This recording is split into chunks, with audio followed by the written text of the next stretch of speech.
Hello à tous, ça fait très longtemps que je n'ai pas fait de vidéo et aujourd'hui je voulais vous faire une petite vidéo qui s'intitule Mes cheveux après 40 ans. Pourquoi j'ai voulu évoquer ce sujet sur le cheveu après 40 ans? Puisque j'ai moi-même 42 ans et que j'ai vu au fil du temps mes cheveux évoluer, changer au niveau de sa texture. Bien qu'ils soient métissés, ils sont passés par plusieurs stades, hein. Ils ont été très frisés, à un moment donné un peu plus raides, à un moment donné très épais, à un moment donné plus fins. Ils sont passés par plusieurs stades. Et j'ai envie de dire que ces stades-là ont été aussi nécessaires pour moi, puisque on évolue aussi en fonction de notre vie, de notre fonctionnement, de nos pensées. Donc tout est lié et le cheveu ne fait que refléter notre état intérieur. Je ne cesse de le dire. Et effectivement, on arrive à un stade de la quarantaine où nos cheveux changent, puisqu'en fait, en tout cas pour ma part, les premiers brins de cheveux blancs apparaissent sur mes cheveux. Et je me dis, voilà, comment les accueillir, ces cheveux blancs?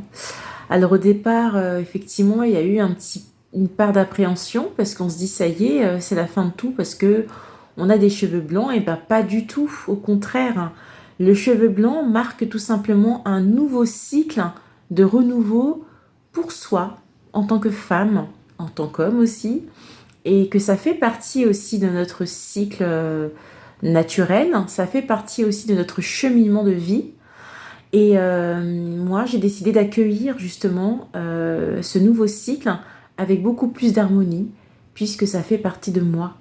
Et le cheveu blanc, on a longtemps, surtout dans notre société actuelle, voulu le rejeter, le voir comme quelque chose de vieillissant. C'était comme si le cheveu perdait sa pigmentation naturelle et devenait blanc, n'avait plus de valeur. Et au contraire, justement, je pense qu'il faut, à mon avis, le revoir différemment, ce cheveu blanc. Puisqu'en fait, voilà, c'est un stade pas forcément obligatoire pour tous, parce que nous sommes tous illégaux, nous avons tous comment dirais-je, une constitution différente. Et justement, il y a aussi toute la dimension génétique qui rentre en jeu, notre hygiène de vie. Et il faut plutôt le voir justement différemment, comme quelque chose de positif, parce que ça fait aussi partie de nous, de notre identité. Et avoir un regard différent sur le cheveu blanc nous permet de mieux nous accepter tel que l'on est. Et du coup, le fait de s'accepter tel que l'on est, on vit beaucoup mieux notre vieillesse, hein, j'ai envie de dire. Même le mot vieillesse ne devrait pas être vu comme quelque chose de négatif. Voilà, c'est se réapproprier notre état d'être sur le plan physique, comme sur le plan intérieur, spirituel, appelez ça comme vous voulez. Mais voilà, décider de s'apercevoir différemment. Et pour revenir aux cheveux, c'est pareil. Les cheveux peuvent, avec le temps, effectivement, avoir une texture différente, parce qu'il va s'affiner, puisqu'en fait, les cellules vont moins se régénérer. Du coup, ils ont tendance à être beaucoup moins épais, mais beaucoup plus fins.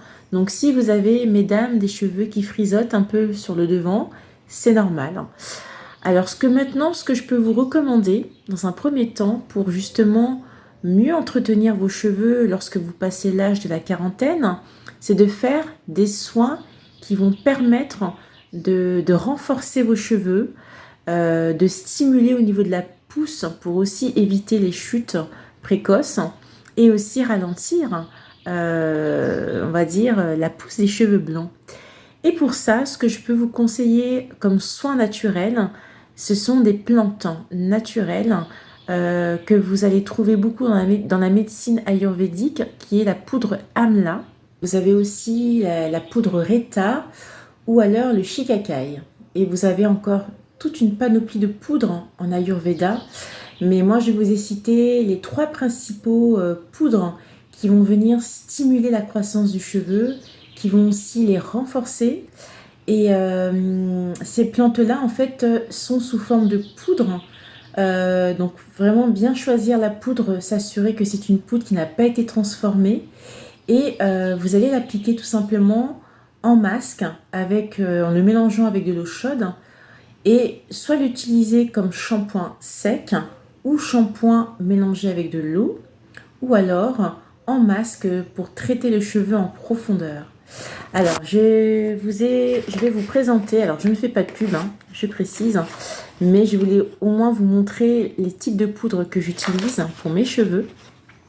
Donc, vous avez celui-là, voilà, c'est un complexe avec un mélange de 3 poudres, comme vous pouvez voir. Donc, vous avez l'amla, l'ureta ou le shikakai, et celui-ci va tout simplement purifier le cheveu, le nettoyer, le détoxifier et venir stimuler la pousse du cheveu. Alors, cette poudre-là, vous allez tout simplement prendre à peu près 50 grammes. Là, vous avez par exemple 100 grammes dans ce sachet. Et vous pourrez donc utiliser 50 grammes que vous allez donc mélanger avec de l'eau chaude et que vous allez appliquer, alors soit avec un pinceau, soit directement à la main. Vous allez venir appliquer mèche par mèche au niveau des racines jusqu'à la longueur et laisser poser 1 heure pour ensuite les rincer. Alors quand vous allez laisser poser 1 heure, ce que je peux vous recommander, c'est d'appliquer du cellophane pour que justement avec la chaleur, la poudre ne se solidifie pas mais reste bien humide et permette aussi une bonne pénétration du soin des plantes dans le cheveu. Ensuite, vous rincez, vous faites un shampoing neutre naturel ou pas, parce que ça peut s'utiliser comme un shampoing. Et ce que je vous conseille ensuite, c'est de faire un bon petit rinçage acide avec de l'infusion d'hibiscus ou alors avec du vinaigre de cidre dilué dans de l'eau. Voilà les exemples de soins. Il y en a encore plein d'autres, mais ceux-là, j'y tiens énormément parce que c'est vraiment des soins naturels qui ne contiennent aucune substance chimique et qui va vraiment entretenir vos cheveux pour qu'ils aient toujours cette souplesse et qui ne s'affinent pas, qui ne s'affaiblit pas au fil du temps, surtout lorsqu'on atteint l'âge de 40 ans. En tout cas, voilà, ce fut un plaisir de vous présenter cette vidéo. Et si vous avez des questions, n'hésitez pas à me contacter en MP, voilà, pour que je puisse vous donner quelques conseils. Voilà, je vous souhaite une très très bonne journée et à très vite.